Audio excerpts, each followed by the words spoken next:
வணக்கம். மகர ராசிக்காரங்க சந்திராஷ்டிரமத்தை எதிர்கொள்வது எப்படி? மகர ராசிக்காரங்க உத்திராடம், திருவோணம், அவிட்டம் இந்த நட்சத்திரங்கள்ல வருவாங்க. உத்திராட நட்சத்திரத்துல பிறந்தவங்க சிறந்த நிர்வாகியா இருப்பாங்க. திருவோண நட்சத்திரத்துல பிறந்தவங்க நுண்ணறிவு உடையவங்களா இருப்பாங்க. அவிட்டம் நட்சத்திரத்துல பிறந்தவங்க வீரமுடையவங்களா இருப்பாங்க. சில பேர் இந்த 3 குணாதிசயங்கள் உடையவங்களாவும் இருப்பாங்க. நுண்ணறிவு உடையவர்கள், ஆளுமைத்திறன் உடையவர்கள், வீரமுடையவர்கள் மகர ராசிக்காரங்க. அவங்களுக்கு 7ஆம் இடத்துக்குரிய சந்திரன் 8ஆம் இடத்துக்கு வருவது சந்திராஷ்டிரம். 7ஆம் இடத்துக்குரியவன் 8ஆம் இடத்துக்கு வருவது என்றால் என்ன? 7ஆம் இடம் எதை குறிக்கிறது? வெளிவிவகார தொடர்பு, நண்பர்கள், மனைவி, கூட்டாளிகள் எல்லாத்தையும் 7ஆம் இடம் குறிக்குது. அந்த 7ஆம் இடம் 8ஆம் இடத்துக்கு வருது. அப்ப அந்த 2.25 நாள் எப்படி இருக்கணும்?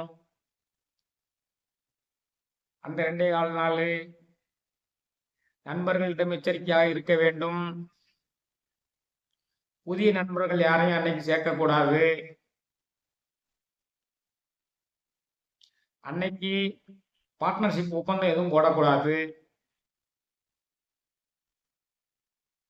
அன்னைக்கு வீட்டுல அமைதியா இருக்கணும். சாதாரணமா ஒண்ணு சொல்ல போய் அதே பிரச்சனையா வந்துடும். இந்த மாதிரி வழிமுறைகளை கையாள வேண்டும். எப்படி இருந்தாலும் ஒரு பிரச்சனையை வெளி வட்டாரத்துல இருந்து வரும். யாரோ ஒருத்த ஒரு டொனேஷன் கேட்டு ஒரு பிரச்சனை ஏற்படுத்தி விடலாம்.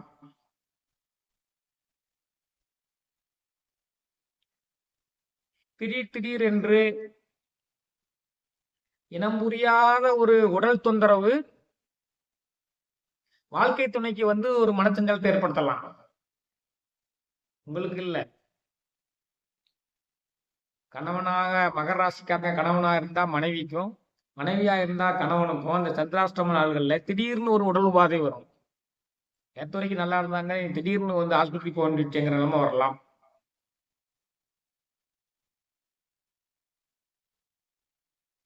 ஆபீஸ்ல தேவையில்லாத ஒரு அலைச்சல் வரும்.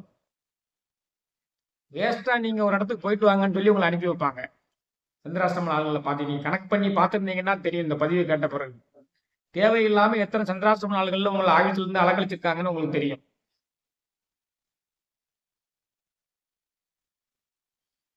தேவையில்லாம மேலதிகாரிகள் உங்களுக்கு சத்தம் போடுவாங்க இந்த சந்திராஷ்டமம் அன்னைக்கு. இதெல்லாமே இந்த சந்திராஷ்டமத்தில் நிகழக்கூடிய நிகழ்வுகள். அதுக்கு நீங்க என்ன செய்யணும்? யாகாவாராயினும் நாகாக்க. அன்னைக்கு வீட்டில் உள்ளவங்கள்ட்ட பேச்ச குறைக்கணும். அலுவலகங்கள்ல பேச்ச குறைக்கணும். மேலதிகாரிகள்கிட்ட பேச்ச குறைக்கணும். இவ்வளவுதான மொத்தமே. இனிமேல் எங்க பேச்ச குறைக்கிறதுன்னு சொன்னா அன்னைக்கு முழுமே மௌன விரதம் கூட இருங்க. ஏன்னா 7ஆம் இடத்துக்குரிய 8ஆம் இடத்துக்குரிய 2 நாள் இருக்க போறான். ஈஸியா இதை மேனேஜ் பண்ணிடலாம். அதுக்கு நம்ம என்ன செய்யணும்? வழக்கம் போல சந்திர பகவான் தானே இவ்வளவையும் செய்கிறான். மனங்களை எல்லாம் ஆட்டி படைக்கக்கூடிய அவன் தானே. அந்த சந்திர பகவானுக்குரிய காயத்ரி மந்திரத்தை சொல்லிக்கொண்டே இருக்கலாம். அல்லது காலையில எவ்வளவு நேரம் சொல்ல முடியுமோ ஒரு மணி நேரமோ 3/4 மணி நேரமோ சொல்லிட்டு போங்க. கோளறு பதியத்தை நல்லா சத்தம் போட்டு பாடுங்க. இப்பமெல்லாம் டிவிலையோ ஸ்பீக்கர்லயோ போட விட்டு அதை கேட்கறது இருக்காங்க. அது சரியாது. அது சரியான ஒரு ஃப்ரீக்குவன்சி உங்களுக்கு தோற்றுவிக்காது. நீங்களே சத்தம் போட்டு பாடணும். உங்களுடைய உடம்புல அந்த பாடக்கூடிய அந்த வைப்ரேஷன் ஒவ்வொரு செல்லுக்கும் போயிருச்சுன்னா அது மனதை ஆளக்கூடிய சன்மையை சக்தியை கொடுத்துரும். அதான் முக்கியம். சத்தம் போட்டு பாடணும். இந்த முக்கியமான மந்திரங்களை பூரா சத்தம் போட்டு பாடணும். அந்த வைப்ரேஷன் தான் அந்த மனதை. இப்ப சந்திரன் காயத்ரியை சொல்லுங்கன்னா சந்திரன் காயத்ரியை சொல்ல சொல்ல நம்ம மனதை டியூன் பண்ணி விட்டுட்டே இருக்கும். அதே மாதிரி இந்த கோளறு பதிகத்துல அவ்வளவு சக்தி வாய்ந்தது. நீங்க சத்தம் போட்டு பாட பாட நவக்கிரகங்கள் எதுவுமே ஒண்ணும் செய்யாது. நல்ல நாள் பார்க்க வேண்டியதில்லை, எதுவுமே பார்க்க வேண்டியதில்லைன்னு தான் திருஞான சம்பந்தர் சொல்றாரு.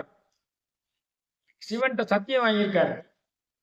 தினந்தோறும் கோளறு பதிகத்தை சொல்லிட்டு எல்லா வேலையும் செய்யலாம், நீங்க நல்ல நாளே ஜோசியத்தை போய் பார்க்க வேண்டியதில்லைன்னு சொல்றாரு. அப்ப நீங்க சந்திராஷ்டமம் அன்னைக்கு என்னெல்லாம் செய்யணும்? சந்திராஷ்டமம் அன்னைக்கு சந்திரபானுடைய காயத்ரி, ஓம் பத்மத்வஜாய வித்மஹே ஹேமரூபாய தீமஹி தன்னோ சந்திர பிரஜோதயா. தாமரை மலரை கையில் வைத்துக் கொண்டு உலக மக்களுக்கெல்லாம் அருள்பாலித்துக் கொண்டிருக்கக்கூடிய சந்திர பகவானே, உலக மக்களின் மனங்களை எல்லாம் ஆண்டு கொண்டிருக்கக்கூடிய சந்திர பகவானே, உன்னை வணங்குகிறோம். எங்களுக்கு மன வலிமையை கொடுத்து எங்களை காப்பீராக. ஓம் பத்மத்வஜாய வித்மகே ஹேம ரூபாய தீமகி தன்னோ சந்திர பிரஜோதயா. அதற்கு பிறகு உங்கள் ராசிக்கு உரிய அதிதேவதை சாஸ்தா. சாஸ்தாவை மானசீகமாக வழங்க வேண்டும். உங்களுடைய குலதெய்வம் எந்த சாஸ்தாவாக இருந்தாலும் சரி இந்த மந்திரத்தை சொல்லி வணங்குங்கள்.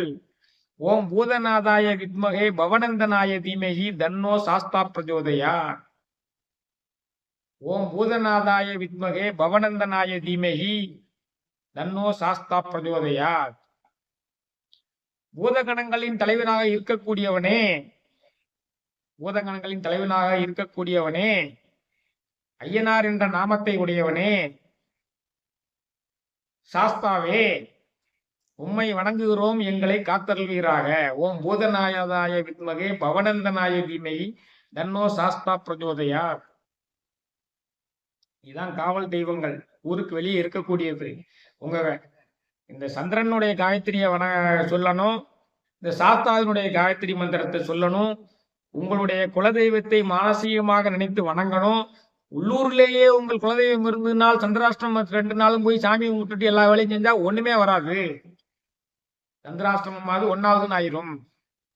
குலதெய்வ வழிபாடு, சாஸ்தா வழிபாடு, சந்திர வழிபாடு சந்திராஷ்டிரமத்தை ஒன்றும் செய்யாமல் ஆக்கிவிடும். பயப்பட வேண்டியதில்லை. மகர ராசி அன்பர்கள் இந்த வகையாக சந்திராஷ்டிரமத்தை எதிர்கொள்ளலாம். நன்றி.